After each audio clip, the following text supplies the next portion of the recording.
Okay. Check, check. Testing, testing. Yeah, I think we are back. Okay. So, sorry about that.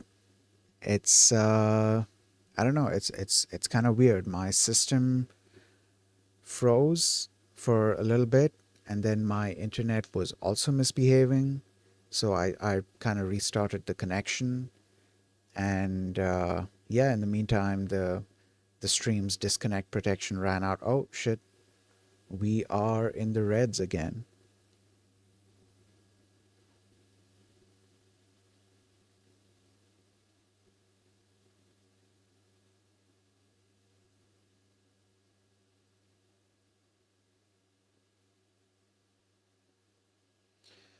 I need to figure out a way to lessen the load on my connection temporarily. Okay, you know what? I think we are good for now. Yeah, okay. So far, we do not seem to be in the reds. Hopefully, it remains that way. But yeah, where was I? I was reading about this. I don't remember if I had kind of gone off on a tangent. I think I was talking about like how these large lang. Oh wait, no. I think I was also talking about how I can see why these language models. I keep whatever. Um, I can see why these agents would need to be hosted on the cloud. Actually, that's not what I was talking about. I was talking about of storage of credentials using various methods, and I was talking about how I'd found this library which allows you to interact with the various encrypted credential storage systems that are available within OSs. So Windows has one, Linux has one, Mac OS has one, and these libraries help you communicate with those systems and store credentials on there and also retrieve credentials from there. So I need to spend some time exploring these systems and also using these libraries to better understand exactly, how the systems work and to what extent I could just keep storing things on there. At what point is the amount of data going to become way too much? I don't think I'm going to get to that point because, like, even if I end up storing, like, let's say I become careless and just end up storing, I don't know, 100 plus or maybe even 1,000 different credentials on there, unless I'm actually, I forgot where I was going with that. Yeah, I forgot where I was going with that. Even if I store 1,000 credentials on there, um, I don't think it's gonna. I don't think it's gonna create bloat. I could be wrong, but I don't think so. I don't think it's gonna create bloat. Um, yeah, yeah. I need to explore these systems because from what I've seen, there isn't something that lets you within these systems specifically. There isn't something that lets you just list out all of the keys so you can just see what all keys are available. Generally, um, you have to give them like specific. You have to give them a specific kind of string, and then for that specific string, they're gonna give you the key that's stored. So if that is the case, I could use that to my advantage.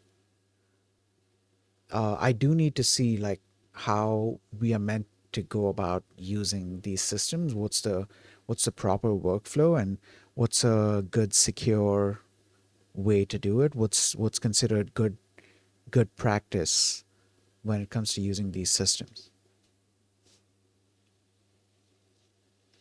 That being said, let's carry on reading. Where where was I? Filling the context window with just the right amount of information to get the outputs we need. Okay, agents are software which manage the inputs of LMs to get work done. Okay, okay. Um, that's actually a good way to think about it, because that kind of decouples the agent from the language model that the agent is using, or that the agent is interacting with.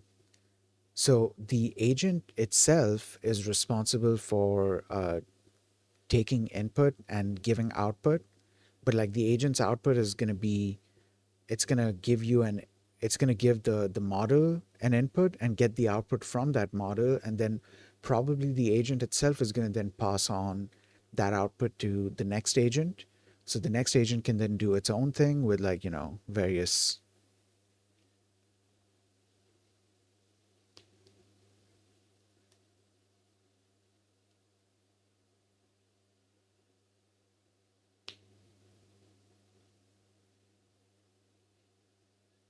Sorry, zoned out. Okay, anyways, let's carry on reading. Debugging becomes essential when issues arise. Agent ops essentially redefine the familiar cycle of measurement, analysis, and system optimization. Through traces and logs, you can monitor the agent's thought process to identify deviations from the intended execution path. Oh, that's interesting. So you can get like a loss score, essentially, like how well the agent is performing. Okay, as models evolve and frameworks improve, the developer's role is to furnish critical components, domain expertise, a defined personality, a seamless integration with tools necessary for practical task completion. Oh, and seamless integration with the tools necessary for practical task completion. Okay, it's crucial to remember that comprehensive evaluations and assessments often outweigh the initial prompt's influence. Let's read that again. It's crucial to remember that comprehensive evaluations and assessments often outweigh the initial prompt's influence. I feel like this is something I should remember. It's probably not going to make too much sense right now, but it's probably going to make sense in the future. When an agent is precisely configured with clear instructions, reliable tools, and an integrated context serving as memory, a great user interface, the ability to plan and problem solve, and general world knowledge, it transcends the notion of mere workflow automation.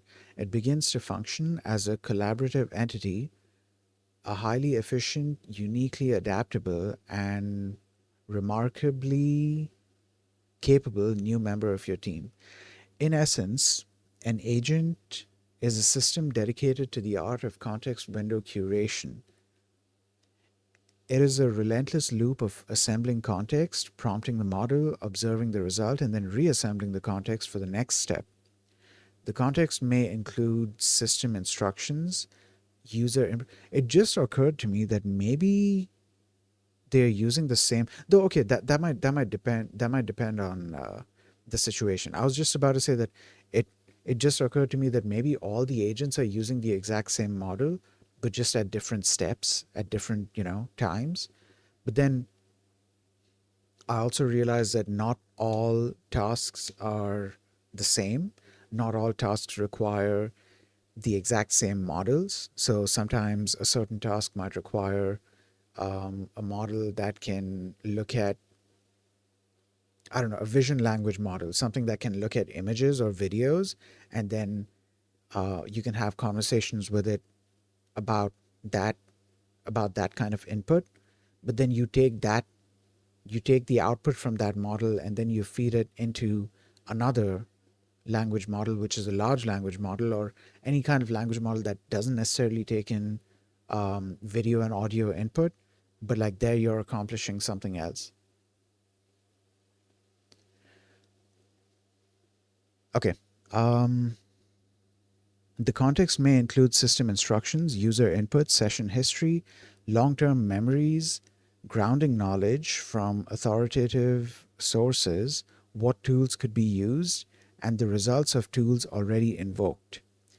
This sophisticated management of the model's attention allows its reasoning capabilities to problem solve for novel circumstances and accomplish objectives.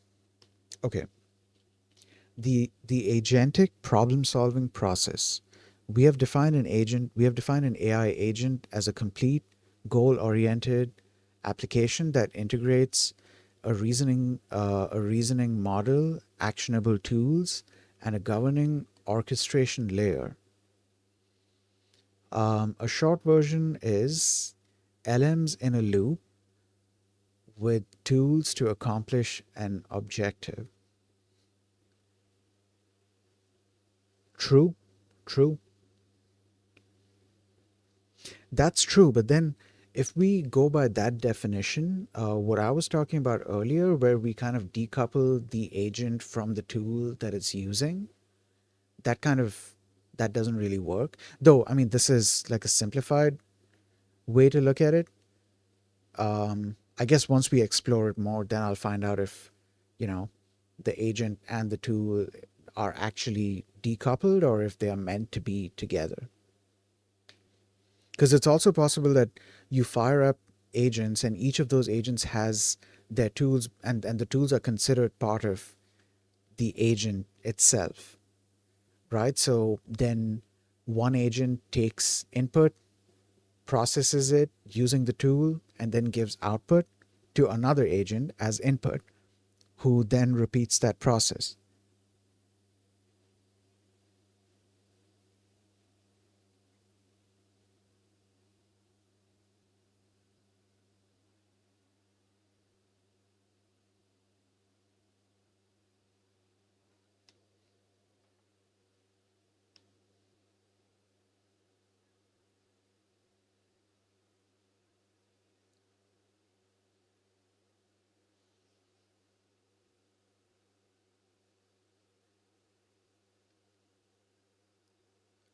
Okay. Where was I? Yeah, anyways, let's continue reading because like otherwise I'm just gonna keep going off on tangents. Okay, but how does this system actually work? What does an agent do from the moment it receives a request to the moment it delivers a result? At its core, an agent operates in a continuous cyclical process to achieve its objectives. While this loop can become highly complex, it can be broken down into five fundamental steps, as discussed in detail in the book Agentic System Design. Get the mission. This is a process. This process. No, what? The process is initiated by a specific high level goal. This mission is provided by a user. Example, organize my team's travel for the upcoming conference, or an automated trigger, a new high priority customer ticket has arrived. Okay. Scan the scene. The agent perceives its environment to gather context. This involves the orchestration layer accessing its available resources. What does the user's request say? What information is in my term memory? Did I already try to do this task? Did the user give me guidance last week? What can I access from my tools like calendars, databases, or APIs? Okay, then think it through.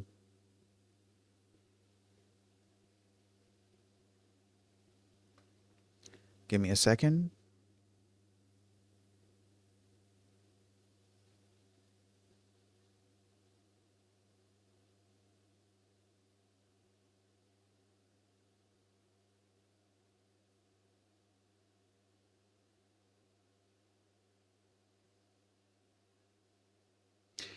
Okay. All right. It kind of seems like we are still dropping frames, but I guess it is what it is. Right. So, you know what? I could probably have something else loaded up here. Yeah, we can just look at this instead. Okay. Right. Think it through. This is the agent's core think loop driven by the reasoning model. The agent analyzes the mission, step one, against the scene, step two, and devises a plan. This isn't a single thought, but often a chain of reasoning. To book travel, I first need to know who is on the team. I will use the Get Team Roster tool. Then I will need to check their availability via the Calendar API. Okay. Then take action. The orchestration layer executes the first concrete step of the plan. It selects and invokes the appropriate tool, calling an API, running a code function, or querying a database. This is the agent acting on the world beyond its own internal reasoning. Observe and iterate. The agent observes the outcome of its action. The Get Team Roster tool returns a list of 5 names. This new information is added to the agent's context or memory. The loop then repeats, returning to step 3. Now that I have the roster, my next step is to check the calendar for these 5 people. I will use the calendar API. Okay. This think, act, observe cycle continues, managed by the orchestration layer, reasoned by the model, and executed by the tools, until the agent's internal plan is complete and the initial mission is achieved. Get the mission, scan the scene, think it through, take action, learn and get better. Okay,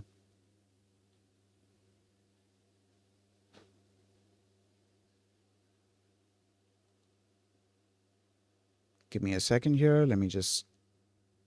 Okay, we are doing a bit better. Okay, let's take a real world example of how a customer support agent would operate in this 5 step cycle. Imagine a user asks, where is my order number 12345? Instead of immediately acting, the agent first enters its think it through phase to devise a complete strategy. It reasons, the user wants a delivery status. To provide a complete answer, I need a multi step plan. Identify, track, and report. Okay, so identify. I must first find the order in our internal database to confirm it exists and get its details. Okay, track. From those details, I'll need to extract the ship. I'll I'll need to extract the shipping carrier's tracking number. Then I'll query the external carrier's API for the live status. Report. Finally, I must synthesize the information I've gathered into a clear, helpful response for the user.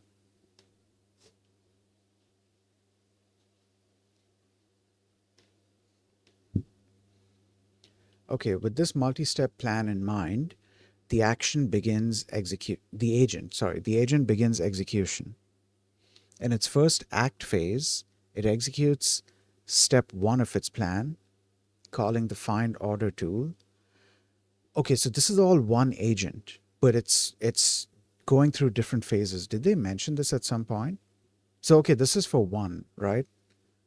An agent operates on a continuous cyclical process to achieve its objectives. While this loop can become highly complex, it can be broken down into 5 fundamental steps as discussed. Wait, hold on. Where? Okay, so far we are just talking about one agent, right? Later on, we can look into multi agent systems, agentic AI problem solving process. So this is one AI agent that's solving this problem.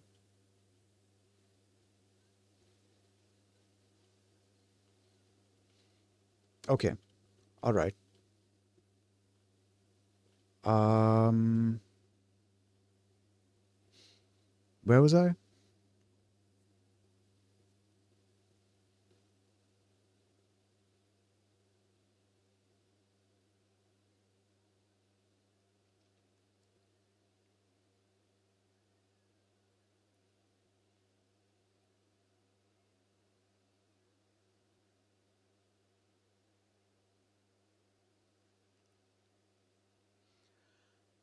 I think I was here. Okay, in its first act phase, it executes step one of its plan. Oh yeah, this is where I was. Calling the find order tool, it observes the result, a full order record, including the tracking number.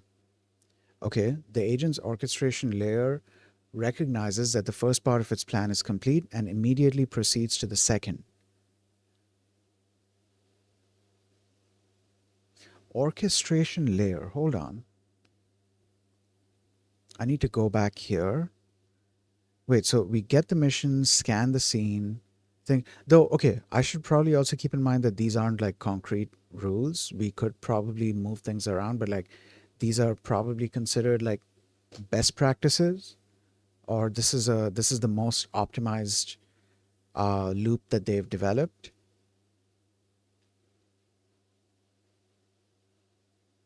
I forgot about the different layers.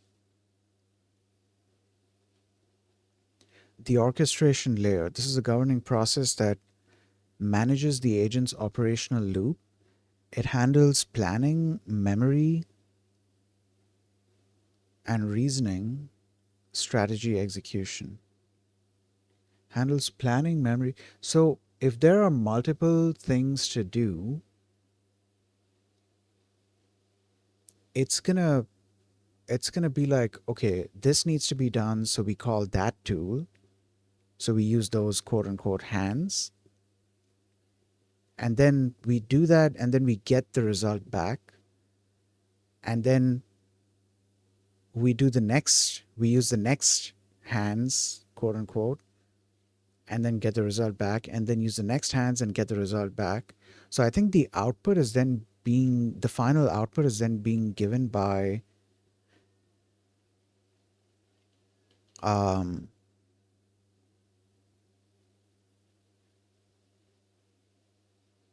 the final output. I think it's being given by the orchestration layer, right? Deployment. When building an agent, while building an agent on a laptop is effective. Oh, this is the final. Okay, this is the final thing. Yeah, I think this is what's giving the final output. This is what is responsible for taking the initial input, and then I think it uses the brain probably to decide which tool to use, or which quote unquote hands to use, and then the nervous system then passes it on there. I'm trying to like connect these dots in my mind, just so it makes sense to me. What page are we on? Okay, we are on page not even 11. We are more. We are on, what is it, page 13 right now. Almost done with page 13. Okay, the agent's orchestration layer recognizes that the first part of its plan is complete. Okay, yeah, there you go. So it kind of devises a plan, like a multi step plan, and then it's going like step by step and immediately proceeds to the second. It acts by calling the get shipping status tool. It observes the new result, um, which is out for delivery. Finally, having successfully executed the data gathering stages of its plan, the agent moves to the report step. It perceives it has all the necessary components, plans the final message, and acts by gathering the response. Your order number 12345 is out for delivery. Okay, a taxonomy of agentic systems. Understanding the five step orchestration loop is the first part of the puzzle. The second is recognizing that this loop can be scaled in complexity to create different classes of agents. For an architect or product leader, a key initial decision is scoping what kind of agent to build. We can classify agentic systems into a few broad levels, each building on the capabilities of the last.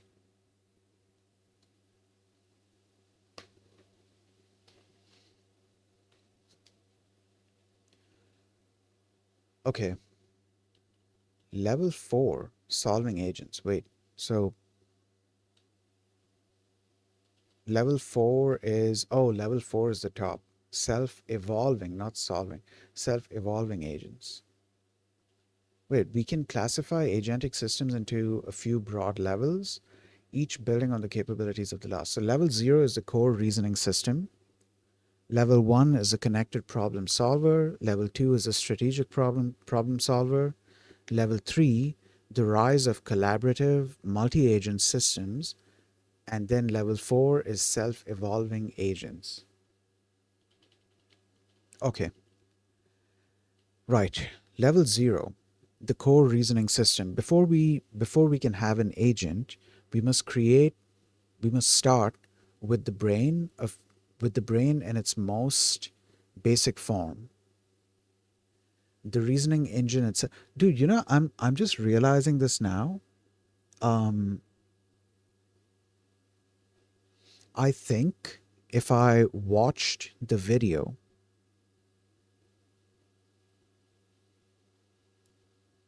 I might absorb this information faster because I would then be watching the video on like 1.5x speed. And then side by side, I could be reading this document as well as I'm listening to the podcast. Yeah, because I feel like it's going to be going over. Yeah, yeah, yeah, definitely. Um, what's a good way to go about this? Because um, I don't know. I actually also don't know if it's a good idea to be.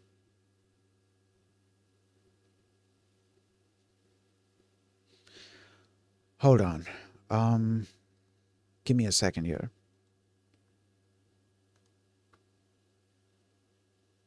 Oh, there's another problem. Yeah, if I try to run YouTube here, it's gonna slow things down. Maybe it's not the best idea. Yeah, yeah. Maybe it's not the best idea. But like, am I really gonna go through all 50 something pages of this?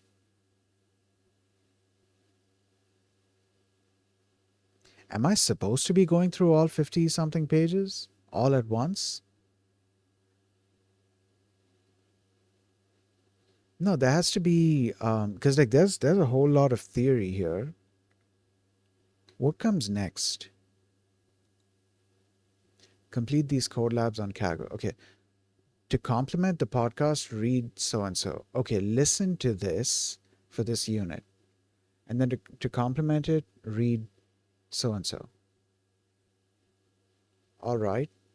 So it's like we listen to the lecture first and then we read the stuff after listening to the lecture. And then we complete the code labs. Um, okay, so there's another white paper for day 2. Yeah, I need to find a faster way to do this, dude. Because I feel like if I sit down to read this entire thing, it's going to take a very long time. But at the same time, there's like a lot of information in here. There's a crazy amount of information in here that I don't want to skip. There's a whole lot of like theory in here that I don't want to skip.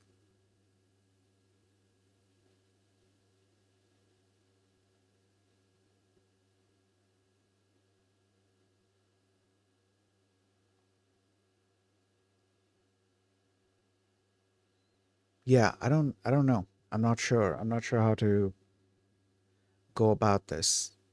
Like, can I actually go, can I actually like just listen to that? Oh, you know what? What if all of this information has been provided in, I'm curious. I'm curious. Hold on. Now, you know what? Wait. We're gonna give this a try. I don't know how well this is gonna work out, but we're gonna give this a try. Um, I'm gonna open up YouTube, and I should be able to find it on YouTube.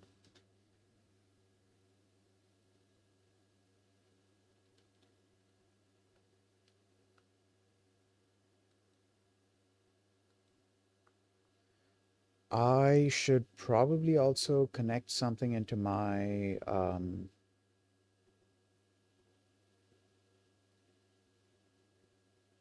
where is that gone?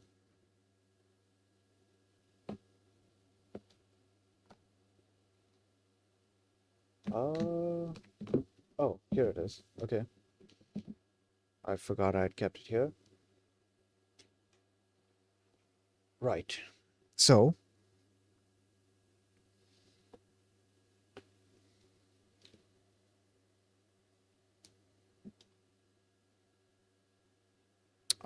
let me just make sure that the mic being used is still my what do you call it? Oh, actually another thing I need to make sure of is that, oh, this is 2. I think it was 2. Yeah, I think 2 was the way to split. Uh, okay, what I'm saying is probably not going to make sense to anyone on stream, but I'm going to change this on stream.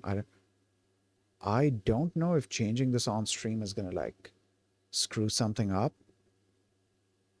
I hope not. Yeah, let's hope that that doesn't happen.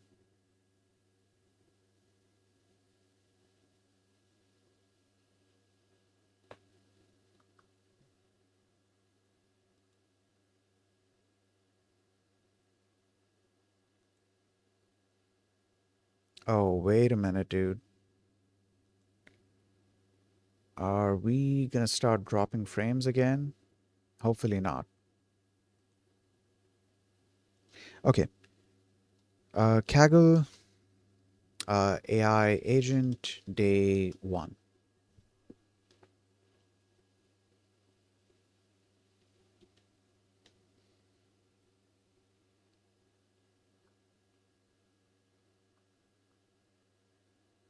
Okay, from prompt to action, build your first AI agent with so and so. This is not what I'm looking for.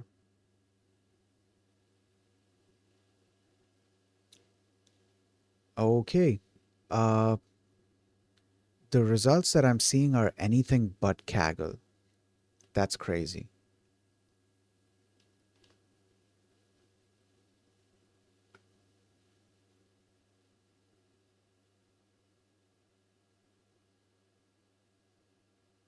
Give me a second here. I'm just like going through.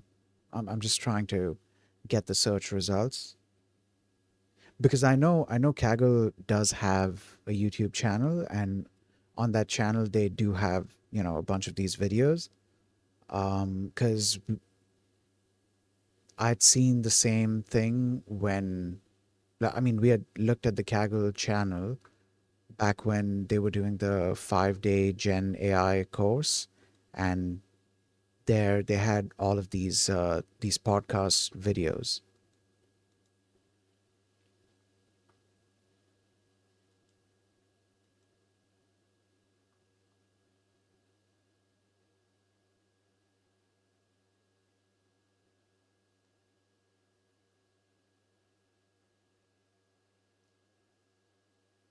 Oh, Live streams. Okay, yeah, they were past live streams. Actually, no, these are past live streams. AMA, that is day 2. Where is day 1? Actually, hold on. What is going on? Are these like unlisted or something? Why am I not able to find them? Let's try finding their. Okay, let's try going through the link that's provided. Maybe they've unlisted it until they're able to put up a properly edited thing. Okay, so this is a 16-minute video. White Paper Companion Podcast. Okay. So let's run this. I don't know how loud this is going to be on Welcome to the stream. deep dive. Oh, it's not that loud. Today, we're really getting into something exciting. The architecture for AI agents. That's right. We're focusing on the Day 1 white paper from that 5-day of AI Agents intensive course by Google X Kaggle. Exactly. This feels like the guide for anyone building with generative AI, moving, beyond just simple demos. Absolutely. It's about building robust, production-ready systems. So let's talk about that shift. What's the big picture change here? Well, it's fundamental. Think about AI. Historically, it was mostly passive, right? Answering questions, translating. Responding to a prompt? Precisely. Now we're talking about autonomous, goal-oriented AI agents. These things don't just talk. They plan, they act, they solve complex problems over multiple steps. Without someone holding their hand the whole time? Exactly. That's the autonomy part. They execute actions in the world to hit a goal. Okay, so let's unpack that. The white paper breaks down the agent anatomy into 3 core parts. What are they? Right. You've got the model, which is like the brain, then the tools, think of those as the hands. And the third piece. Also am allerbesten an mir der XR gefällt mir persönlich. Es ist sehr klein und handlich, flexibel einsetzbar und natürlich auch, dass wir uns zu 100% auf die Messergebnisse. And the tools, think of those as the hands. And the third piece. The orchestration layer, that's the conductor pulling it all together. Let's start with the model, the brain. It's the LLM, right? But what's its specific job in an agent? So, yes, it's your core language model, your reasoning engine. But its key function here is really about managing the context window. Managing context. How so? It's constantly deciding what's important right now. Information comes from the mission itself, from memory, from what the tools just did. The model curates all that. It decides what input matters for the next thought process. Okay, so the model thinks. Okay, so I'm starting to see why the white paper is a companion. I should definitely be listening to this while having the white paper open. Because like now that we've read all of that stuff, well, not all of it, but like now that we've read a good like 10 pages of the thing, I can see how this would be, how this and that can both be, they can complement each other. I don't know if I'm allowed to watch this on stream. Because like I'm gonna go through the entire thing.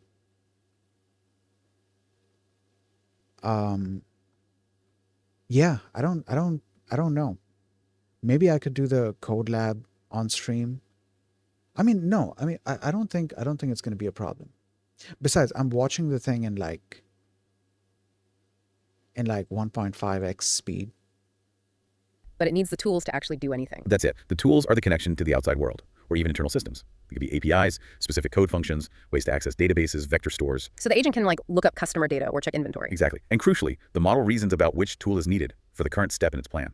Then the orchestration layer actually calls that tool. And the result from the tool. That result, the observation, gets fed straight back into the model's context, ready for the next cycle of thought. Which brings us to that orchestration layer. You called it the conductor. It sounds like more than just running code. Oh, much more. It's the governor of the whole process. It manages that operational loop we mentioned, the planning, keeping track of the memory or state, and executing the reasoning strategy. Reasoning strategy, like chain of thought. Yeah, or React, which is really common for agents. React blends reasoning and acting. The agent thinks, okay, based on my goal and current info, I should do X. It acts using a tool. It observes the result. Then it reasons again based on that new info. So it's not just blindly following a script. It's constantly thinking, acting, observing, thinking again. That's the loop. That's what makes it agentic. It's transforming the LLM from just a text generator into something that can actually accomplish complex tasks. Can you walk us through that loop? Say, for a simple task, what are the key stages? Sure. Let's use the white paper example. Organize my team's travel. Step 1 is obvious. Get the mission. The agent gets the bi-level goal. Step 2, scan the scene. It looks around, virtually speaking. What tools does it have? Calendar access, booking APIs. What's relevant in its memory? Then step 3. Think it through. This is the planning stage. The model says, okay, for travel, first I need the team list. I should use the Get Team Roster tool. Makes sense. Step 4, take action.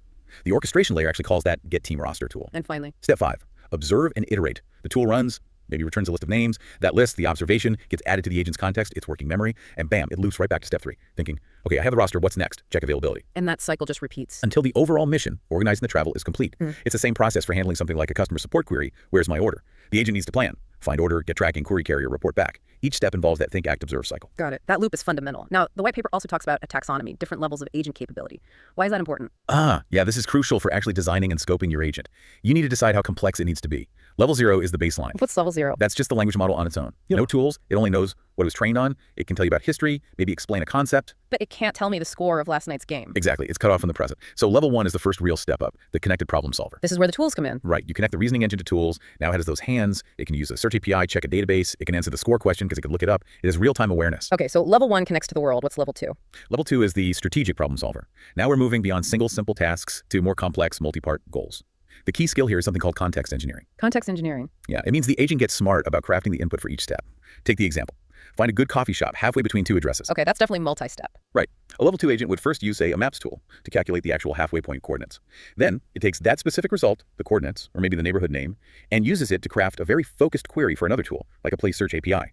Maybe asking for coffee shops near those coordinates with a rating above 4.0. Ah, so it's using the output of one step to intelligently shape the input for the next step. Exactly. It's actively managing its own context to get better, more relevant results and avoid noise. That's clever. What about level 3? Level 3 is the collaborative multi-agent system. This is a big jump. Now, you're talking about a team of specialists. Agents start treating other agents as tools. Like a little company of AIs. Sort of. Imagine a project manager agent. It gets a complex goal, like analyze competitor pricing. It doesn't do all the work itself. It delegates tasks to specialized agents, maybe a market research agent, maybe a data analysis agent. So it calls another agent's API, essentially. How is that different from just calling a complex function? Good question. The difference is often the autonomy of the agent being called. The project manager delegates the goal, analyze pricing. The market research agent receives that goal and might execute its own multi-step plan using its own specialized tools and knowledge before returning a synthesized result. It's not just a simple request response, it's agent-to-agent goal delegation. Okay, that's starting to sound seriously complex, which leads us to level 4. Level 4. The self-evolving system. This is pretty much the frontier right now. Here, the system can actually identify gaps in its own capabilities. It knows what it doesn't know, or what it can't do. Exactly. And it can take steps to fix it. Yeah. So if that project manager agent realizes it needs, say, real-time social media sentiment analysis for the competitor research, and no existing agent or tool can do it, What then? it might invoke an agent creator tool to actually build a new sentiment analysis agent on the fly, maybe configure its access permissions, everything. It's adapting and expanding its own toolkit. Wow. Okay, that's a powerful vision. Let's shift gears a bit. If we want to build these, especially beyond level 1 or 2, how do we make them work reliably in production? That non-determinism seems tricky. It is tricky, and it starts with model selection. You need to move beyond just looking at generic benchmark scores. So the biggest model isn't always the best. Not for an agent. You need the model that shows the best reasoning, and crucially, the most reliable tool use for your specific tasks. This often leads to a strategy called model routing. Routing, like sending different tasks to different models. Precisely. You might use a really powerful, maybe more expensive model like Gemini 1.5 Pro for the complex planning steps or high-stakes decisions, but for simpler, high-volume tasks within the agent's workflow, like summarizing text or extracting a simple piece of data, you might route that to a faster, cheaper model, like Gemini 1.5 Flash. It's about optimizing performance and cost. Smart resource allocation. What about the tools themselves? You mentioned retrieval and action. Right. For retrieving information, grounding the agent in facts is key. So you use arg retrieval augmented generation, often with vector databases, for searching unstructured documents, or NL2 SQL tools, so the agent can query your structured databases using natural language. And for taking action. That's typically done using APIs wrapped as tools. Scheduling a meeting via a calendar API, updating a CRM record, maybe even executing code. Some agents can write and run Python scripts in a secure sandbox environment to handle really dynamic tasks. But for the model to use these tools reliably, it needs to know how to call them, right? Absolutely critical. This is where function calling comes in. The tools need clear descriptions, like an open API spec. This tells the model exactly what the tool does, what parameters it needs, like order or customer email, and what format the output will be in. So the model can generate the correct API call. Yes, and just as importantly, it can accurately understand the response from the tool. Without that structured communication, the whole loop can break down. Okay, let's swing back to the orchestration layer. We know it runs the loop, but what else does it handle? It's also responsible for defining the agent's persona and its operating rules. This is often done via a system prompt or a constitution. Like telling it, you are a helpful support agent for Acme Corp. Never give financial advice. Exactly. Setting the boundaries, the personality. And the other big job is managing memory. Hold up. Okay. I like this. I like this way of learning. I like this. Because I feel like I'm able to absorb the information much faster, mostly because I'm also not reading it. I just realized that part because I'm also reading it out on stream. So that kind of slows things down a tiny bit. But then as I'm reading it on stream, I am also discussing what I think about it. But then I guess I need to decide what's more important. Do I want to learn quickly or do I want to take my time and discuss it on stream? I think I want to learn quickly, dude. Yeah, yeah. I think I want to learn quickly. I need to decide on what's a suitable speed for me. I kind of like 1.5.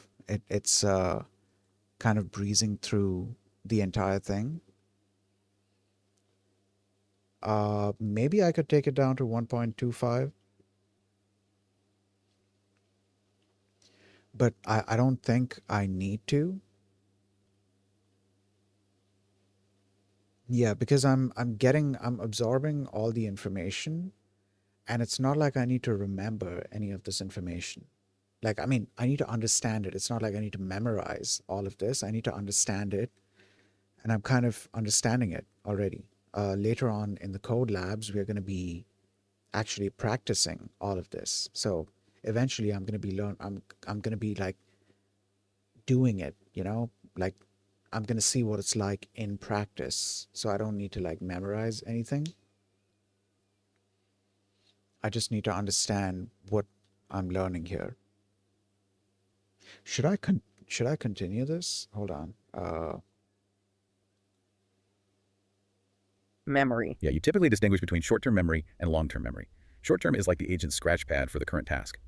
The running history of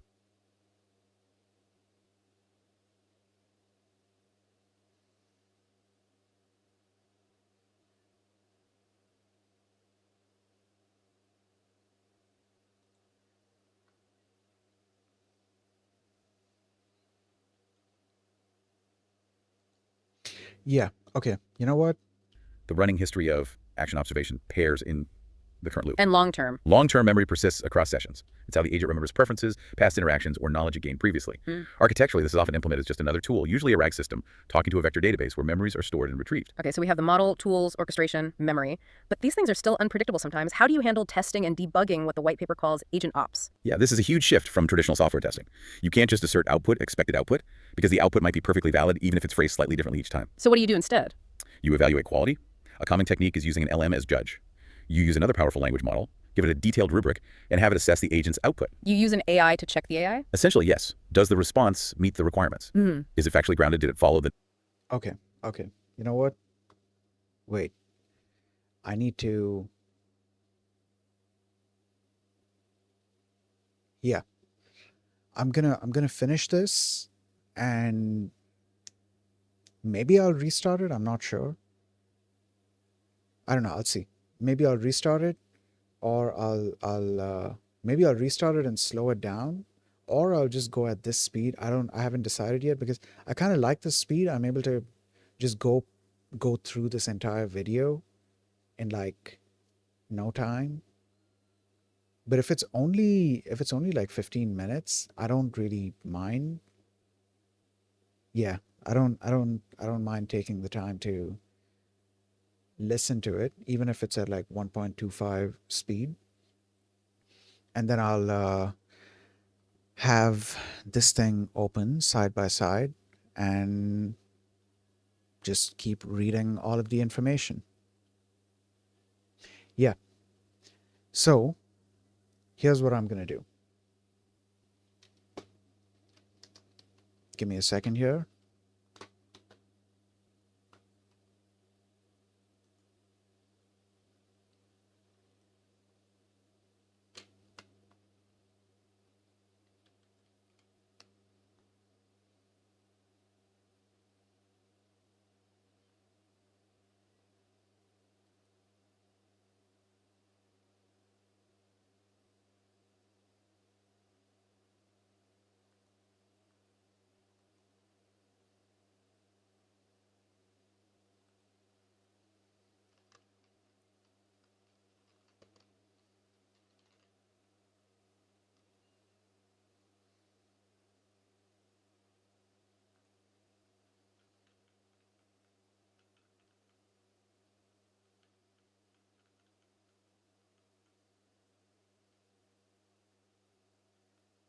You know what? I don't think I'm gonna raid anyone today. I think I'll just end. Um yeah, yeah. I'm gonna carry on learning this off stream, and then hopefully tomorrow, like once I've absorbed all of this knowledge, all of this information, I'll get started with the code labs. I need to do the whole like setup because I have to get the API key and set up like a good way for it to be retrieved and all of that stuff, because I want to do all of this locally, not through Kaggle notebooks. I'm going to use the Kaggle notebooks to get an idea of what I'm supposed to be doing, but then ultimately I want to do it locally through a Python script. So yeah, okay, that's going to be it for today's stream. I hope you guys have a nice day, and I'll see you all next time.